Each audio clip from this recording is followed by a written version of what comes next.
Hello and welcome to Tracking the Week.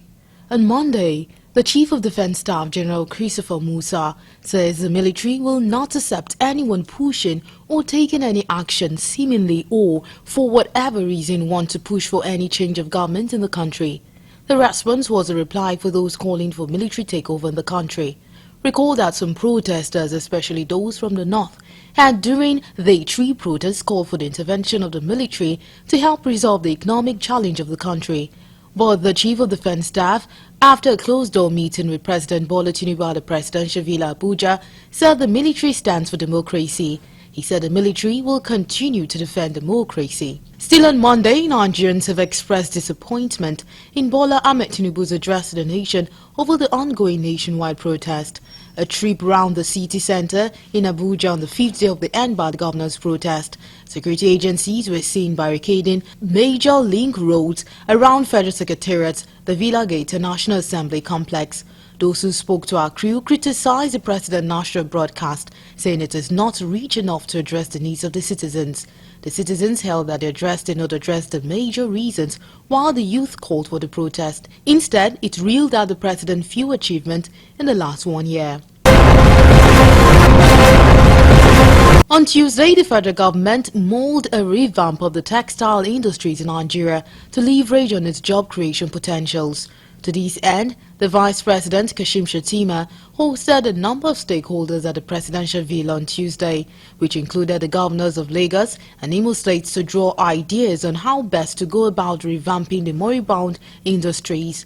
Imo Governor Hope Uzodinma said it was germane for those in the helm of affairs to do everything within their power to stimulate the Nigerian economy, hence the buy-in of governors to the project. He said, like the United Nations cotton manufacturing, the entire production chain of cotton is up to 10 sides, with the whole idea is to leverage an opportunity to revamp the industries in Nigeria, which many of them are now moribund, particularly in the cotton and textile sector. Still on Tuesday, the Minister of Creative Economy, Hannatu Musa Musawa, emphasized the importance of including King Jaja of Opobo in Nigeria's historical narrative. She made the statement at the inauguration of the technical committee responsible for implementing the King Jaja of Opobo Cultural and Historical Center in Opobo, Rivers State. The project, according to Musawa, marks a significant milestone in the current administration's efforts to promote Nigeria's art and culture. The idea behind the center's establishment was conceived during a visit by His Royal Majesty Douglas Opobo and a delegation to the minister.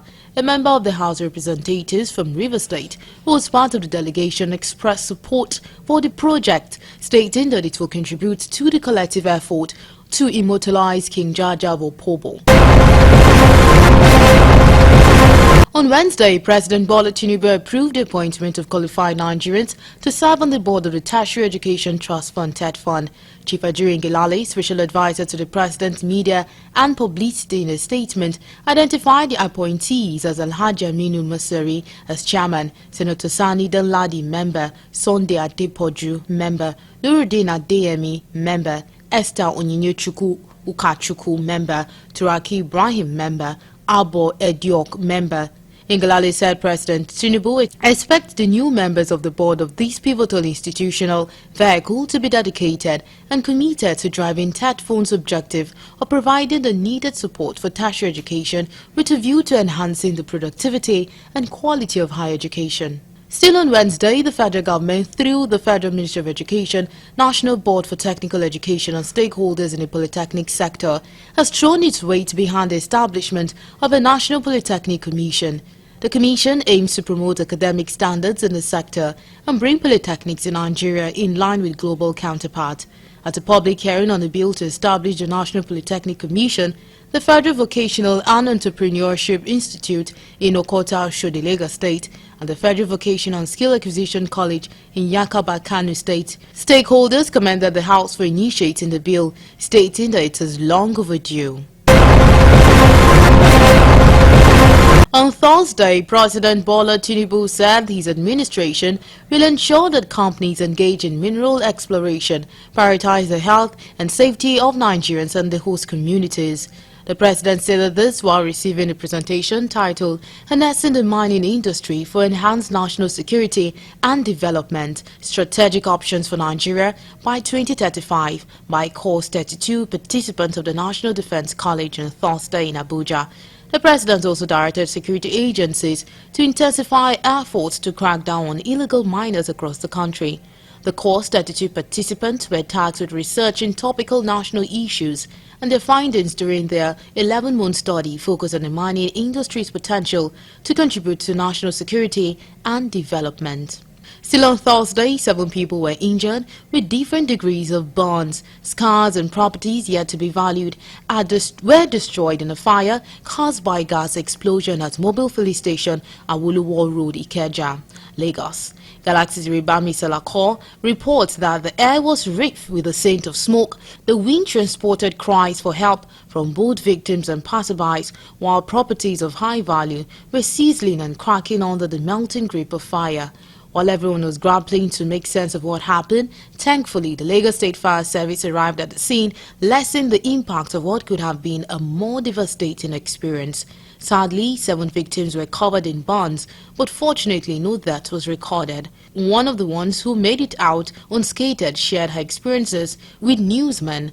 Authorities from various agencies were also present and gave more insight on what happened.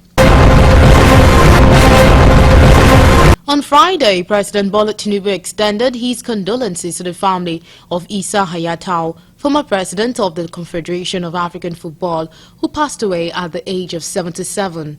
Hayatau was also one-time acting president of FIFA, the world's football governing body. Chief Ajuri Ngelale, special advisor to the president on media and publicity, in a statement said President Tinubu commiserates with the Cameroonian Football Federation, the people of Cameroon, and the African football community. He said the president describes the passing of the legendary footballer as a huge loss. Still on Friday, former President Olusegun Obasanjo called for moral realignment and positive reorientation among Nigerians to squarely address the current impediment affecting the socio-economic and political development of the country.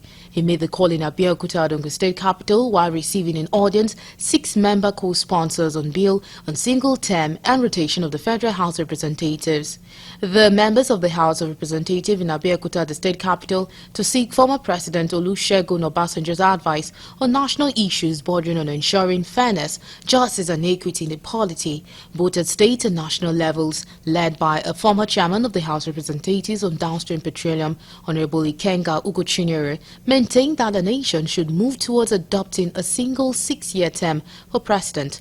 Responding, the former president expressed his worries and challenges on the current socio-economic challenges, saying there must be a change of attitude towards national development. He also questioned the character of the leaders, saying if not addressed, Nigeria will be sitting on the keg of gunpowder. And that's all we have on Tracking the Week.